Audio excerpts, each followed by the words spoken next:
Hey guys, welcome back to the channel. Fabrizio Romano here as always to keep you posted on the transfer market. Today guys, we are back here to update you on absolutely everything. Stay tuned on the channel in the next hours because it's going to be crazy. Rodri to Barcelona, Ferran Torres to Paris Saint-Germain, absolutely everything coming to an end. These sagas, but there is going to be more. There is going to be plenty of news, and so as always, remember to subscribe, to be part of the family, to send in your comments. And we have to talk about several topics, several stories for these hours, these days. Let me start, guys, by mentioning, first of all, the news of the night, because there is a surprise for Alexis Sanchez, now the former Barcelona, Arsenal, Inter, Man United, Sevilla player is joining Montreal in MLS. Good luck to Alexis Sanchez, who is joining on a free transfer, one of the surprises of the night. And from the night, also news for Premier League and Serie A, because an exclusive story on the Italian channel regarding Jed Spence, who did fantastic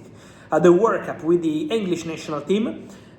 Now he's a top target for Inter as right wing back. What happened? Inter, before the World Cup and at the beginning of the World Cup, so around June, were already in negotiations for Jed Spence. He was a target for Inter at right wing back after they missed out on Marco Palestra. He was the top target. Then they tried to sign Halaili, but was not possible because of Italian regulations on the medical test. Inter decided to go for Jed Spence, but then Jed Spence started performing in a fantastic way for the English national team at the World Cup under Thomas Tuchel, and so Tottenham made it impossible to go for Jed Spence. Tottenham were asking for around 45 million euros, so a very big transfer fee, when Inter expected to spend maybe 20-25 million euros. So the deal was not possible.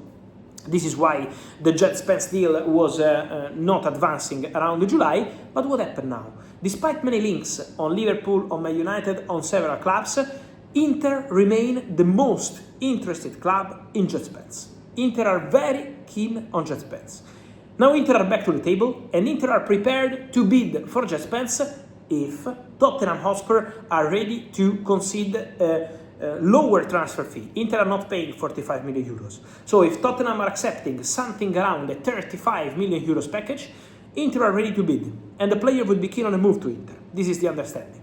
So let's see what's going to happen there, but for sure Inter are back on Jed Spence, and Inter are working on it. Then, talking about more topics, guys. First of all, let me mention one thing. Don't forget Savinho and Tottenham, because Tottenham keep working on Savinho. The deal remains on.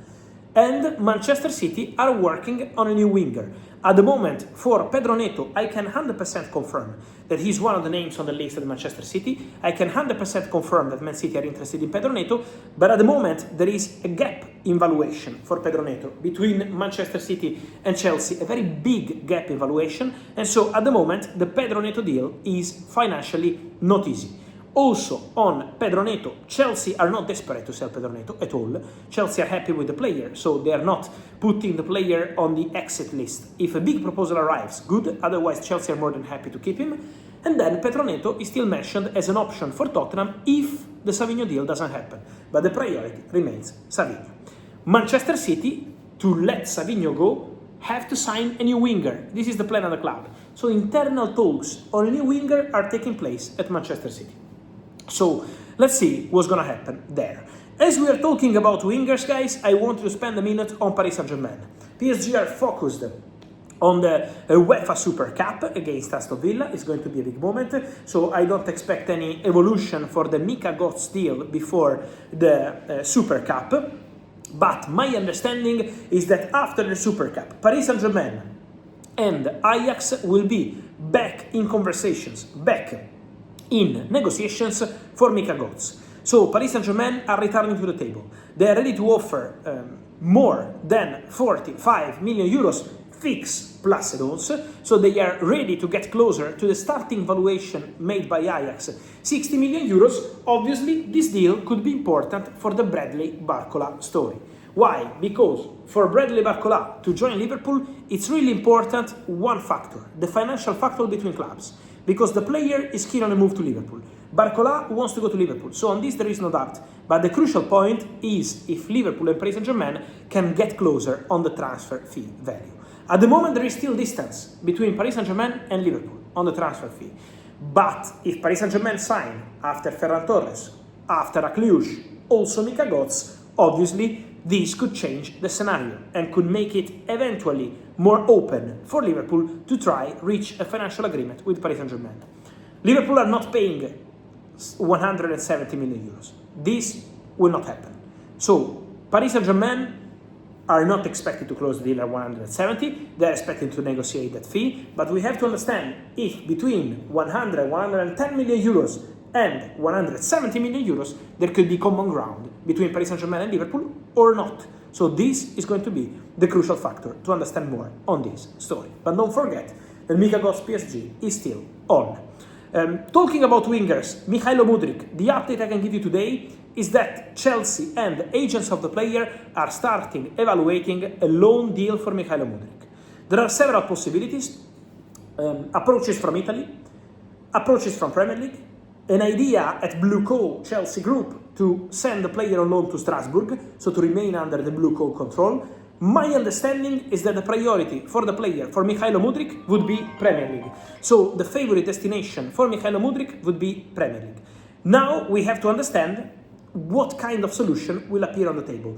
In the next days, there will be a conversation, a direct conversation between Chelsea and the agents for this situation, so in order to pick the favorite option for the player and also for Chelsea. So they will talk to the agents and they will find a solution for Mykhailo Mudryk, but the expectation is for a loan move. The expectation is for Mudryk to go play after Chelsea decided to give him an opportunity also in pre-season to be back with the squad, and it's a fantastic news to see Misha Mudryk back with the team. After that, conversations taking place for a loan. Priority for the player, Premier League, but Chelsea also offering Serie A and Strasbourg as opportunities for the boy.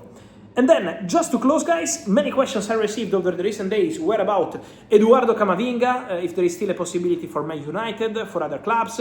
Guys, United called the agents of Camavinga in July. United wanted to be informed, but the answer Camavinga is giving to all the clubs, United and those interested before United, has always been the same. Camavinga wants to stay at Real Madrid. Camavinga wants to continue at Real Madrid. Camavinga is not changing his mind, and so, as of today, there are no changes. Camavinga insists on staying at Real Madrid, and now with Rodri not joining Real Madrid, Camavinga is even more motivated to stay, continue, and try convince Jose Mourinho. So guys, on this and much more, I will keep you posted in the next hours, in the next days. Stay tuned here on the channel, like this video, turn on the notification bell, subscribe to the channel, and let me know your opinion on all these stories. Also, one more, because obviously it's going to be a crucial moment also for Julian Alvarez. And so stay tuned on the Julian Alvarez saga, because the player is back at Atletico Madrid, because Barcelona still talk to the agents of the player to understand if there is a way to enter, but as of today, from Atletico Madrid, the message they are sending again to the player and to his agent is no to Barcelona. So Atletico insists on closing doors to Barcelona. So it's now on the player. Let's see what Julian will do. But for sure, from Atletico, they insist on not selling the player to Barca.